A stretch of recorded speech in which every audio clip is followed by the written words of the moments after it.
امام علی رضا علیہ السلام رستے سے گزر رہے تھے۔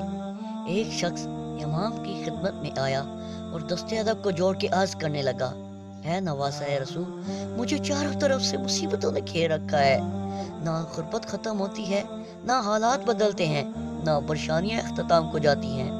اے اللہ کے رسول کے نواسے، میں ایسا کیا عمل کروں جس سے میری پریشانیاں ختم ہونے لگیں؟ تو امام علی رضا علیہ السلام نے فرمایا، اے شخص، تم عشاء کی نماز کے بعد 27 مرتبہ سورہ فاتحہ، 27 مرتبہ سورہ فلق اور 27 مرتبہ سورہ نصر پڑھا کرو۔ اللہ کے فضل و کرم سے چند ہی دنوں میں تمہارے حالات بدلنے لگیں گے۔